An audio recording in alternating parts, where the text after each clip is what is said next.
Order 66 is perhaps the most iconic and most important event within the Star Wars universe, changing the course of the galaxy forever by Palpatine uttering those three infamous words: "Execute Order 66." This order identified all Jedi as traitors to the Galactic Republic and were therefore marked for execution by their once loyal clone troopers. The clone troopers had no choice in the matter, forced to comply with their order due to the behaviour inhibitor chips implanted into their brains by the Kaminoan scientists. This made it almost impossible for the clone troopers to disobey a series of contingency orders, of which Order 66 was one. The Jedi had no idea that their clone brethren, who they had fought and served alongside through hell and back, would turn on them in an instant. Catching them off guard, this meant that Jedi survivors of Order 66 were few and far between. It is believed that the Jedi were around 10,000 strong prior to Order 66, yet only 100 were said to have survived. Even more sad is the fact that the vast majority of these were then hunted down by Vader and his Inquisitors over the next few years, meaning that the Jedi became all but extinct, and the Jedi Order, as the galaxy had known it for millennia, was destroyed. Let's take a look at the list of known survivors within Star Wars canon and find out their fate over the years that followed. This is every single Jedi that survived Order 66. Let's get the two most well-known Order 66 survivors out of the way first: Yoda and Obi-Wan Kenobi. Grandmaster Yoda was overseeing the joint Wookiee and clone defense on Kashyyyk, observing from an overwatch position with his command team when Order 66 was given. With such an incredibly strong connection to the Force, Yoda felt the disturbance as thousands of Jedi were about to be murdered. Clone Commander Gree received the order as Yoda felt the shift in the Force, walking up behind him, ready to execute the little green Grand Master. Yoda sensed them, catching them by surprise and backflipping and decapitating them before they could attack. With the help of Wookiee Chief Tarful and Chewbacca, he would then live in exile on Dagobah. He would then finally train Luke Skywalker as his last apprentice, before dying of old age, making one of the few Jedi to truly survive Order 66. Obi-Wan Kenobi was on Utapau at the time, having just defeated General Grievous in combat, striking a serious blow to the Separatist regime. Clone Commander Cody was one of the clone commanders who personally received the order from Palpatine, just as Obi-Wan had departed, and was climbing a cliff about a kilometre away. Cody ordered his ATTE to open fire on Kenobi, just missing him but blowing him off the cliff face and falling to the waters below. Assumed dead, Kenobi was able to escape the planet, meet with Yoda and Bail Organa before delivering an infant Luke Skywalker to Owen and Beru Lars on Tatooine, where he would both hide and watch over Luke until old enough to train. Obi-Wan was killed by Darth Vader on the Death Star, sacrificing himself so that Luke, Leia, Han and Chewie could escape Vader. Obi-Wan would then return as a Force ghost to help guide and train Luke.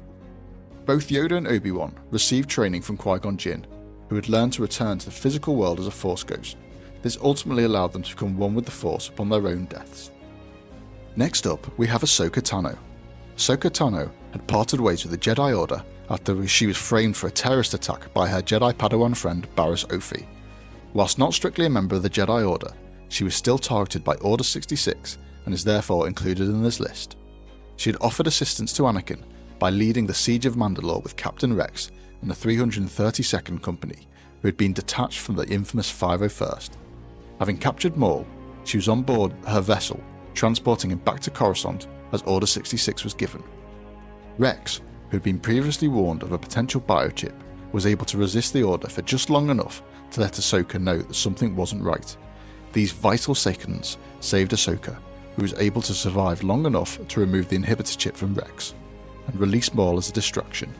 The cruiser was damaged in the diversion, plummeting to the planet below. Ahsoka and Rex were able to escape the ship. However, the rest of the 332nd Company died in the resulting crash. Ahsoka and Rex returned to the planet's surface, buried their fallen comrades, and then faked their own deaths. Ahsoka would later serve alongside the rebels against Grand Admiral Thrawn, Vader, and the other Empire baddies. Next up, we have Caleb Dume, also known as Kanan Jarrus. Caleb Dume was the Padawan apprentice of Depa Billaba, serving on the front lines on the planet Kala when Order 66 was given. Billaba sacrificed herself, giving her Padawan the time to escape into the woods. Dume escaped thanks to the help of the Bad Batch. Unknown to Dume, the Bad Batch were defected clones whose inhibitor chips were defective. Thanks to this, Doom escaped and changed his name to Kanan Jarrus, joining the Rebel Ghost crew. Here, he trained Ezra Bridger and had a relationship with Rebel General Hera Syndulla. He was blinded by Maul, leading to his other senses and connections to the Force being heightened. Kanan Jarrus helped to kill several Inquisitors and survived several encounters with Vader before being killed on Lothal, protecting his family. Next up, we have Kelleran Beq and Grogu. It's revealed to us in Season 2 and 3 of the Mandalorian series that Grogu was present within the Jedi Temple during Order 66. Grogu was initially protected by many Jedi as the temple was attacked. Moving through the temple, their numbers were slowly reduced before the last surviving Jedi places him in a waiting elevator. By doing this, she is killed, but Grogu travels to an upper floor where Master Kelleran Beq is waiting. Picking up the fallen Jedi's lightsaber, Beq dispatches several attacking clone troopers before taking a speeder bike to a platform where loyal Naboo guards were waiting. The Naboo guards heroically sacrifice themselves against a force of the elite Coruscant Guard, buying Beq and Grogu time to escape using a diplomatic vessel. Whilst we do not know the outcome of Kelleran Beq, at the time of this video, it is assumed that he went into hiding and survived. Grogu would briefly come under the instruction of Luke Skywalker before ultimately choosing to return to Mando, of whom he looked upon as a father. Baylan Skoll was a Jedi Knight and General in the Grand Army of the Republic, who managed to survive Order 66. Whilst we don't actually know how he survived the Purge, we do know that he withdrew from the Jedi ideals and instead became a mercenary. Taking a young Force-sensitive apprentice Shin Hati, he became allied with the Night Sister and Imperial industrialist Morgan Elsbeth, who sought the return of Grandmaster Thrawn. His apprentice Shin Hati was born after Order 66, and despite being Force-sensitive, was not a Jedi and therefore is not included in this list. They both wielded orange lightsabers, symbolising the dark path that they were treading, whilst not being committed fully to the dark side of the Force.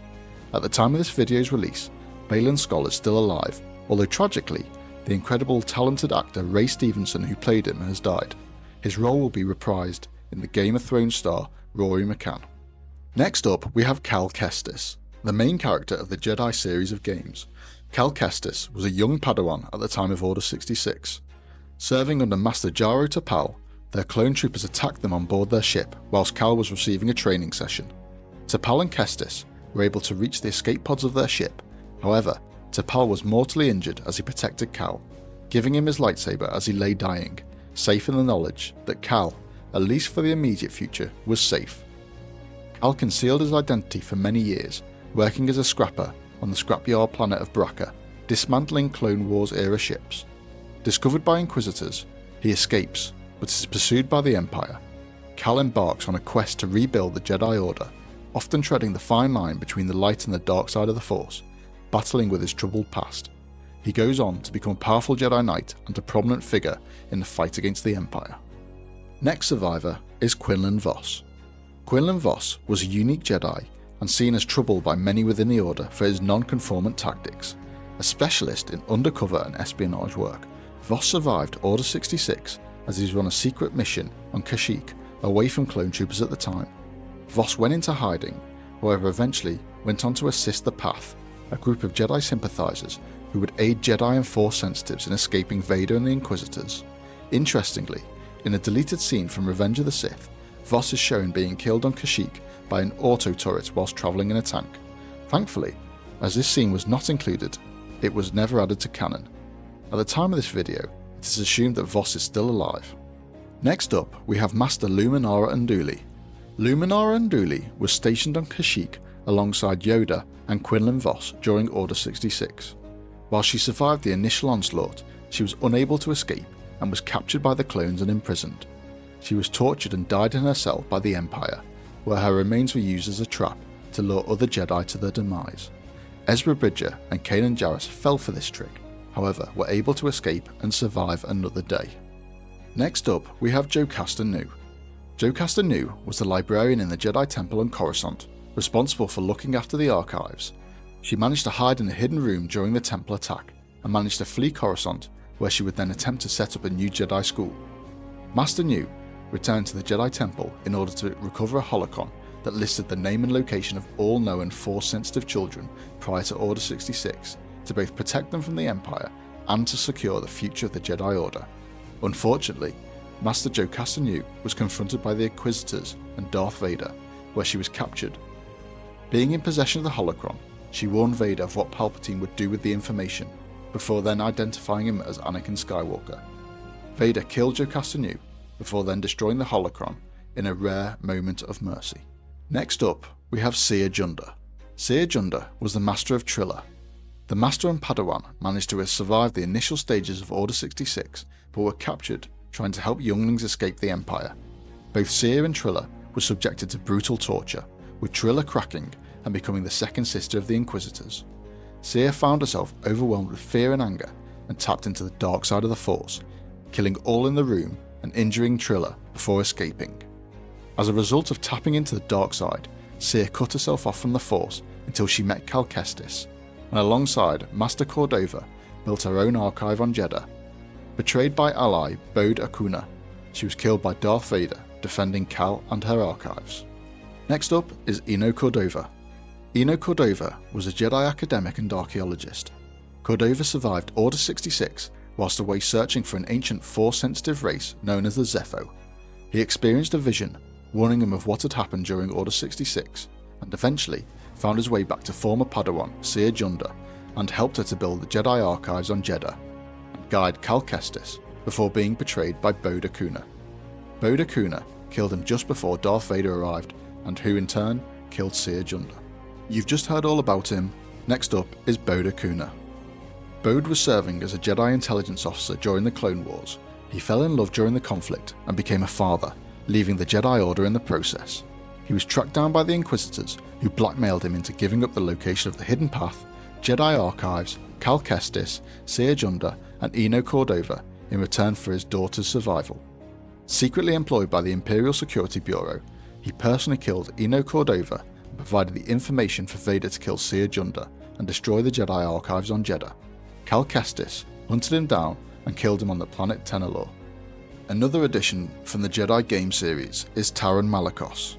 Taron Malicos served as a Jedi general during the Clone Wars. He managed to kill his attacking clone troopers, but in the process was stranded on the planet Dathomir, home of the witches known as the Night Sisters. In return for knowledge, training and assistance, he told Night Sister Merrin that the Jedi were responsible for the massacre of the Night Sisters that was actually carried out by General Grievous in retaliation for an assassination attempt on Dooku. He was killed by Night Sister Merrin when she learned of his lies whilst he was fighting Cal Kestis. Next up, we have Dagan Gera. Dagan Gera was a Jedi from the High Republic period who survived Order 66 as he had been kept in suspended animation for hundreds of years. His mind was warped by hundreds of years of being alone. He attacks Cal Kestis upon his release, who eventually defeats him. Next up, Gungi. Gungi was a youngling during the Clone Wars, not yet even a Padawan. Whilst we don't know how he survived Order 66, although possibly through the help of another Jedi like Grogu was, he was eventually returned to Kashyyyk after being rescued by the Bad Batch. Whilst it may seem like a happy ending, we know that the Wookiees would later be enslaved by the Empire, so his fate is actually unknown. Next up is Nari. We meet Nari very briefly during the Kenobi series. After surviving Order 66, he spent years trying to fight back against the Empire. He's tracked down by the Inquisitors to Tatooine, where he meets Obi-Wan, who advises that he remains hidden and forgets about being a Jedi. Ignoring his advice, Nari is discovered by the Inquisitors and hanged from the city gates for all to see. Next up, we can't forget about the Inquisitors. The Inquisitors for the most part were all former Jedi and therefore survived Order 66. The Inquisitors were agents tasked with hunting down survivors of Order 66, and whilst they weren't Sith, they were very much fallen Jedi who utilised the dark side of the Force. Of note here is the Grand Inquisitor, who was employed as a guard of the Jedi Temple. An academic, he was always hungry for more knowledge. However, due to his rank of Jedi Knight, he was not allowed full access to the Jedi archives by librarian Jocasta Nu. Tempted by the promise of unrestricted access to the archives, he was tempted by the dark side and became the leader of the Inquisitorius, until he was killed by Kanan Jarrus. Next up is Master Karak Infil'a. Karak Infil'a was a self-exiled former Jedi Master who had taken the Barash vow, cutting himself off from the activities and support of the Jedi Order. Sensing Order 66 through a disturbance in the Force whilst meditating on the moon of Aldalim, he refused to intervene as per the rules of the Barash vow. Shortly after his fall to the dark side, Vader's first mission was to obtain a Jedi's Kyber crystal to bleed it for his own. Obtaining a list of all Jedi undertaking the Barash vow, Vader tracked down Infil'a and killed him during combat, taking his green Kyber crystal and bleeding it, turning it red for his new Sith lightsaber. Next up is Eeth Koth. Eeth Koth was a former Jedi Master and Council member during the Clone Wars. He actually left the Jedi Order prior to Order 66 after falling in love. He settled down and started his family in hiding. Moments after the birth of Eeth Koth's daughter, Darth Vader arrived and was killed by the Sith Lord. His daughter was then taken as part of Project Harvester, which saw young Force sensitives taken by Palpatine to turn into agents of the dark side. Next up we have Ferren Barr. Ferren Barr was a Padawan during Order 66 and somehow managed to survive the events that followed. Learning of Vader's identity, he tried to recruit people sympathetic to the Jedi's cause, but this attracted the attention of Vader and the Inquisitors and was ultimately killed. Last but not least, we have honourable mentions of the Jedi whom we don't have much background information but are mentioned in canon all the same. These include Nakmed from the novel Force Collector, Zubain Akanari, who initially survived but was killed by Inquisitors.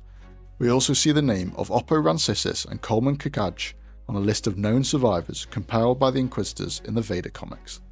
Their fate is unknown, but can be assumed they were hunted down by Vader and the Inquisitors as they were known survivors. So who was your favourite Jedi to survive Order 66? Did I miss anyone? Comment below, and I hope you enjoyed this video and be sure to subscribe and like. Thanks for watching.